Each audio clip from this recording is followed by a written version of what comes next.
students, welcome in Rathi classes. Today we are going chapter number 2, sectors of Indian economy of your economic books for class 10. My dear students, the chapter sectors of Indian economy is one of the most important chapter of your book. In this chapter we will discuss about the economic activities. There are two types of activity mainly. One is economic activity and second is non-economic activity. Economic activity are the activities which generate income. For example, a teacher is teaching in the school and generating income, it is an economic activity. A doctor treating his patient and taking fees from his patient, then it is an economic activity. But a person is doing some charitable work. For example, you help a person to cross the road. It is a charitable activity. You clean your city, you clean your locality with your friends. It is a charitable activity. You didn't get any remuneration in view of this. So these are the non-economic activities. Activities which generate income are known as economic activities. Activities do not generate income are known as non-economic activities. प्यारे बच्चों, हम यहाँ से ऐसे भी classify कर सकते हैं.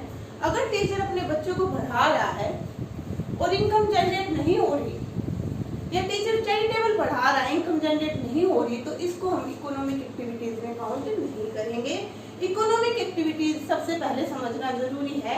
इकोनॉमिक एक्टिविटीज में हम केवल वही क्रियाएं शामिल करेंगे जिनमें इनकम जनरेट होती है. फॉर एग्जाम्पल, अगर डॉक्टर भी अपने बच्चे का इलाज कर रहा है, उसके बदले कोई वो फीस चार्ज थोड़ी करेगा, तो तब वो इकोनॉमिक एक्टिविटी नहीं है. इकोनॉमिक एक्टिविटी वो है जिसमें इनकम जनरेट होती है. फॉर एग्जाम्पल, एक मेड अपने घर पे झाड़ू पोछा करती है तो कोई इनकम जनरेट नहीं होती, पर वो किसी इंस्टीट्यूशन में जाकर करती है तो इनकम जनरेट होती है. तो तब वो क्या बन जाती है? इकोनॉमिक एक्टिविटी बन जाती है. Now we will discuss about the economic activities in detail. Economic activities are divided into 3 sectors in your book. One is primary sector, second is secondary sector, and third is tertiary sector. Let us discuss these one by one. My dear students, first of all, primary sector. Primary sector is also known as agricultural sector. When income is generating by using natural resources, और you can से exploiting natural resources, जब केवल आप प्राकृतिक संसाधनों का प्रयोग करके इनकम जनरेट करते हो तो वो प्राइमरी सेक्टर एक्टिविटी कहलाती है. For example, agriculture, mining, fisheries, animal husbandry, all these are the examples of the primary sector. Secondary sector. Secondary sector is also known as manufacturing sector. प्यारे बच्चों, when raw material is taken from primary sector and converted into most valuable good or converted into finished product, तो raw material is converted into finished product, value added through the process. For example, आपने लकड़ी ली, उसका आपने furniture बना. लकड़ी raw material है, would raw material, और जो फर्नीचर बना वो क्या बेटा? फिनिश्ड प्रोडक्ट है. जब आपने रॉ मटेरियल से कोई फिनिश्ड प्रोडक्ट बना दिया तो ये क्या है? ये मैन्युफैक्चरिंग है. ये सेकेंडरी सेक्टर एक्टिविटी है जिसके लिए आपको इंडस्ट्रीज की जरूरत होती है. आपने फॉर एग्जांपल स्टील लिया, स्टील से आपने कार का मॉडल बना दिया, तो ये कौन सी एक्टिविटी है? ये मैन्युफैक्चरिंग एक्टिविटी है, ये सेकेंडरी सेक्टर एक्टिविटी है. फॉर एग्जाम्पल, आपने गन्ना लिया, शुगर केन लिया, फ्रॉम रॉ मटेरियल लिया from primary sector, then you converted it into sugar. अब आप कंपैरिजन करो, लकड़ी की कीमत ज्यादा होगी या फर्नीचर की? डेफिनेटली फर्नीचर की कीमत ज्यादा होगी. शुगर केन की कीमत ज्यादा होगी या शुगर की ज्यादा होगी? स्टील की कीमत ज्यादा होगी या कार के मॉडल की ज्यादा होगी? तो आपको पता चला कि जब आप रॉ मटेरियल को कन्वर्ट करके फिनिश प्रोडक्ट्स में कन्वर्ट कर देते हो तो उसमें वैल्यू एडिड होती है, मूल्य वृद्धि होती है. तो all these activities are known as secondary sector activity, और इनका दूसरा नाम क्या बेटा? मैन्युफैक्चरिंग एक्टिविटी, मैन्युफैक्चरिंग सेक्टर भी कहा गया है. Now we will discuss about the third. First is primary, second is secondary, and third is tertiary.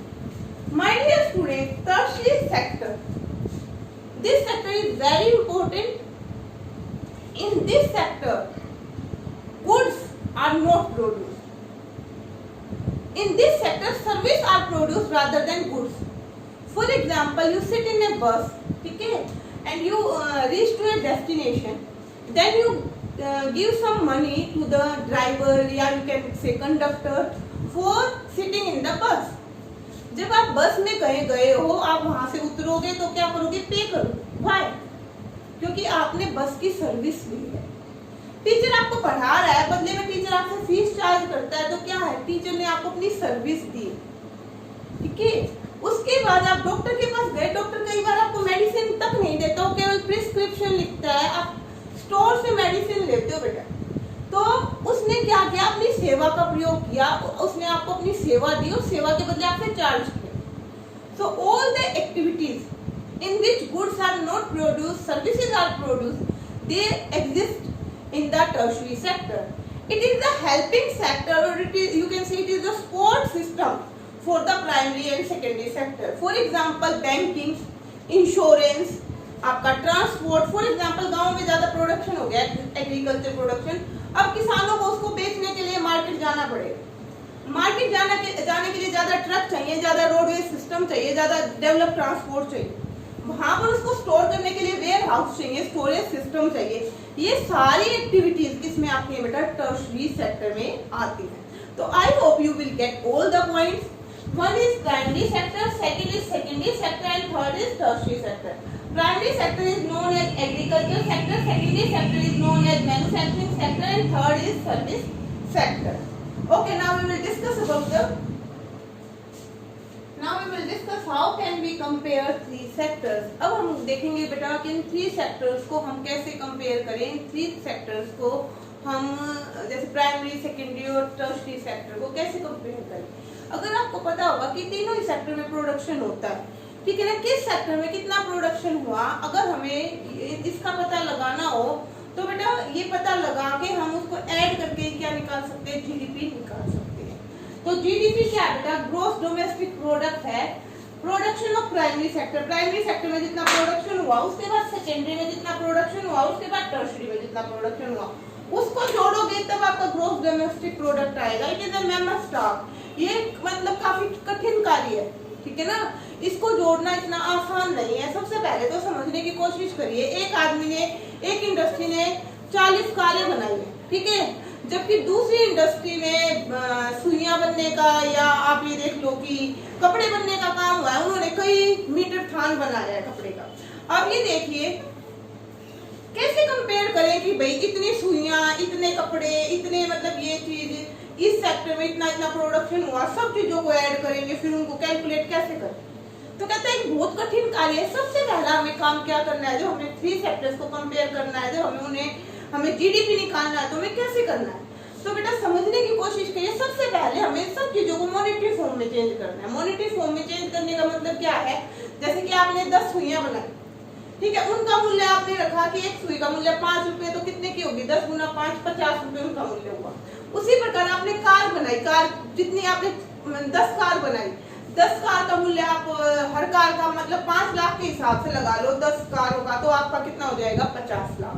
तो वहां पर देखो 10 चीजों का मूल्य कितना कम है और यहाँ पर 10 चीजों का मूल्य कितना ज्यादा है। तो सबसे पहला काम तो आपको यही करना है कि सब चीजों को मॉनेटरी फॉर्म में कन्वर्ट करना। तो value of goods taken in monetary form, it is the first step, ठीक है। फिर उसके बाद समझने की कोशिश करिए बेटा। यहाँ पर मैं आपको एक एग्जांपल से बताती हूँ। जैसे कि आपने क्या लिया, आटा लिया, ठीक है, आटे से आप बिस्कुट बनाने वाले हो, ये बात समझो। आटा लिया, आटा आपने लिया शुरू में 1000 रुपीज, ठीक है, क्या रेट था वो आप उसको छोड़ दीजिए। आपने 1000 का आटा लिया, फिर आपने उसमें आटे में जब वो आटे को मतलब वीट लिया, गेहूं लिया, फिर उसका आपने आटा बनाया। आटे में आपने चीनी मिलाई और कोई फ्लेवर मिलाया, जो भी चीजें, कंडेंस मिल्क मिलाया, जो भी मिलाया, अब वो 2000 रुपीज का वो बना, ठीक है। मतलब बिस्किट जब मार्केट में बनकर आया तो वो 5000 रुपए के बिस्किट बने उसी सामान के, जिसमें 1000 का तो गेहूं लगा है, 2000 का और सामान लगा है, और पूरी प्रोसेसिंग करके वो 5000 रुपए का मार्केट में बिकने के लिए आए। अब ये देखो, अगर मैं इसका जीडीपी लेती हूँ तो 1000 और 2000, 3000 और उसके बाद 5000, कितना हो जाएगा बेटा, 8000। पर आप ये देखिए, ये क्या है, बिस्किट लास्ट में बिकने के लिए रेडी है, तो ये क्या है, फाइनल गुड है। पहले तो ये समझिए, ये रॉ मटेरियल है, जो स्टार्टिंग में लिया गया वो क्या है, रॉ मटेरियल। और ये बीच में जो भी चीजें दी गई वो क्या है बेटा, इंटरमीडिएट गुड है। स्टार्टिंग में हमने रॉ मटेरियल लिया, बीच में हमने इंटरमीडिएट गुड्स यूज की, फिर हमारी मार्केट में जो लास्ट में बिकने के लिए वस्तु आई वो क्या बेटा, फाइनल गुड्स है।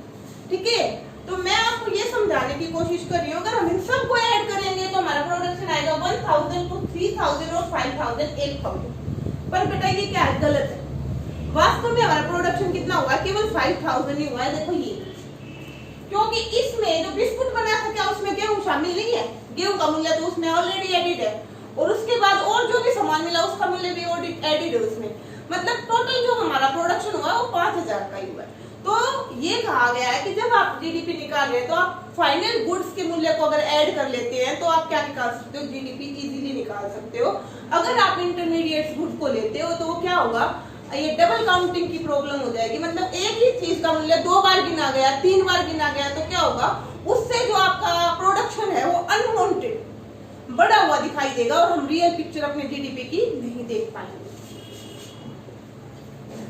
ठीक है, तो अब आपको एक बार मैं फिर से बता देती हूँ कि सबसे पहले तो हमें मॉनेटरी फॉर्म लेनी है जितना भी प्रोडक्शन जिस भी फैक्टर में हुआ है। फिर हमें डबल काउंटिंग, ये वर्ड आपको बहुत याद रखना है बेटा, इससे क्वेश्चन आता है। डबल काउंटिंग की प्रॉब्लम से बचना है। डबल काउंटिंग की प्रॉब्लम से कैसे बच सकते हो, डबल काउंटिंग की प्रॉब्लम से बचने के लिए हमें फाइनल गुड्स के मूल्य को ऐड करना है, ना कि इंटरमीडिएट गुड को हमने क्या करना है, इग्नोर करना है। क्योंकि अगर हमने इंटरमीडिएट गुड और रॉ मटेरियल को क्या किया, शामिल किया, तो हमारा जीडीपी क्या होगा, अनवांटेड रूप से बढ़ा हुआ दिखाई देगा। जीडीपी बेटा बहुत इंपॉर्टेंट टर्म है, जीडीपी एक बहुत इंपॉर्टेंट टर्म है, क्योंकि जीडीपी क्या है, आपके देश की ग्रोथ रेट को बताता है। ठीक है, अगर आपके देश का जीडीपी ज्यादा है दैट मींस आपका जो कंट्री है वो अच्छी प्रोडक्शन कर रहा है, अच्छा उत्पादन कर रहा है, और अच्छा उत्पादन किसी भी देश की प्रोग्रेस के लिए क्या किया जाता है, अच्छा माना जाता है। अब इसके आगे देखेंगे। Now we will discuss, my dear students, why tertiary sector is becoming so important. जो टर्शियरी सेक्टर है वो इतनी तेजी से बढ़ रहा है, ये क्वेश्चन आपसे जनरली क्वेश्चन एग्जाम में भी बार बार पूछा जाता है, तो it is one of the important question of this chapter, why tertiary sector is increasing day by day. तो इसके 4 रीजन दिए गए हैं बेटा आपके एनसीईआरटी बुक में, वो चारों मैं एक एक करके एक्सप्लेन कर रही हूँ। पहला तो क्या कहता है, to provide basic facilities. As you know, our population is increasing day by day. ठीक है, India is a developing country on other hand, तो हमें क्या चाहिए, ज्यादा फैसिलिटीज की जरूरत है, लाइक हेल्थ, ज्यादा हमें क्या चाहिए, हॉस्पिटल्स चाहिए, ज्यादा हमें एजुकेशन के लिए ज्यादा स्कूल चाहिए, ज्यादा टूरिज्म चाहिए, ज्यादा ट्रांसपोर्ट चाहिए, बेसिक इंफ्रास्ट्रक्चर चाहिए। ठीक है, तो ये सारी सर्विसेज अगर हम बढ़ा रहे हैं तो ये किस में आएंगी, ये सारी क्या है, सर्विसेज हैं, और ये टर्शियरी सेक्टर में आएंगी। लोगों की बढ़ती पॉपुलेशन के कारण हमें क्या चाहिए, ज्यादा इंश्योरेंस, ज्यादा बैंकिंग, पूरा इंफ्रास्ट्रक्चर एक तरीके से हमें क्या चाहिए, बड़े लेवल पर चाहिए। तो उनको बेसिक फैसिलिटीज प्रोवाइड कराने के लिए, ज्यादा उनकी आवश्यकताओं को पूरा करने के लिए क्या हमारा tertiary sector day by day क्या हो रहा है, इंक्रीज हो रहा है। सेकंड, अगर आपको पता हो, to support increasing primary and secondary sector. यहाँ पर आप समझिए कि बेटा जैसे जैसे हम एडवांस कंट्री, मतलब डेवलपिंग कंट्री है, जैसे जैसे हम डेवलपमेंट की तरफ जाते हैं, हमारा प्राइमरी सेक्टर क्या हो गया है, प्राइमरी सेक्टर इंप्रूव कर रहा है, सेकेंडरी सेक्टर भी इंप्रूव कर रहा है। मान लीजिए आपका प्राइमरी सेक्टर इंप्रूव करा, प्रोडक्शन ज्यादा हो गया, ज्यादा प्रोडक्शन को भेजने, मार्केट में भेजने के लिए हमें ज्यादा क्या चाहिए, मंडियां चाहिए। ठीक है, ज्यादा ट्रांसपोर्ट चाहिए आपको, ज्यादा वेयर हाउसिंग, स्टोरेज हाउस चाहिए। तो इस प्रकार से क्या है, ये सारी सर्विसेज, किसानों को लोन देने के लिए बैंकिंग सिस्टम चाहिए। तो ये सारी सर्विसेज कहाँ पर आपकी एग्जिस्ट करती हैं, ये सारी आपकी सर्विस सेक्टर में आएंगी। तो दैट्स व्हाई सर्विस सेक्टर बढ़ रहा है। उसी प्रकार जब आपका इंडस्ट्रियल सेक्टर बढ़ रहा है, किसानों, जब आपका इंडस्ट्रियलिस्ट है, जो उनको ज्यादा लोन चाहिए तो बैंकिंग चाहिए, उनको इंश्योरेंस कराना होता है अपने सामान का तो इंश्योरेंस एजेंसी चाहिए। तो इस प्रकार से इंश्योरेंस कंपनी, बैंकिंग, ये भी आपका सर्विस सेक्टर में आता है। तो जो आपका प्राइमरी और सेकेंडरी सेक्टर इंक्रीज कर रहा है, उसको एक सपोर्ट सिस्टम देने के लिए आपका टर्शियरी सेक्टर क्या हो रहा है, डे बाय डे तेजी से इंप्रूव हो रहा है। उसके बाद क्या कहते हैं, to satisfy the demand of high income group. एक हमारा बेटा ऐसा ग्रुप पैदा हो चुका है, एक ऐसा ग्रुप जनरेट हो चुका है जिसकी काफी अच्छी इनकम, पढ़े लिखे एजुकेटेड जो लोग हैं उनकी इनकम काफी ज्यादा है, जिसको हम क्या कहेंगे, अपर मिडिल क्लास। ठीक है, वो बाहर घूमने जाना चाहता है, वो टूरिज्म चाहता है, वो रेस्टोरेंट चाहता है, वो बड़े बड़े मतलब एंथुसियाज्म पार्क चाहता है, तो उनकी बड़े बड़े मॉल्स में शॉपिंग करना चाहता है, तो अच्छा एक मतलब इंफ्रास्ट्रक्चर चाहता है। तो उनकी आवश्यकताओं को पूरा करने के लिए बेटा एक और नया सेक्टर डेवलप हो रहा है। वो सारी सर्विसेज किस में हो रही है? टर्शियरी सेक्टर में।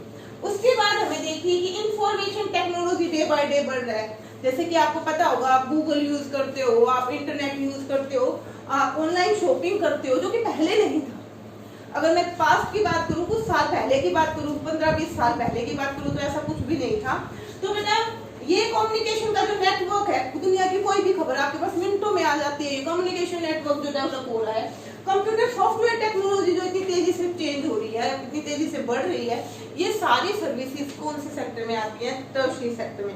दैट्स व्हाई टर्शियरी सेक्टर बेटा तेजी से बढ़ रहा है। Thank you, have a nice day.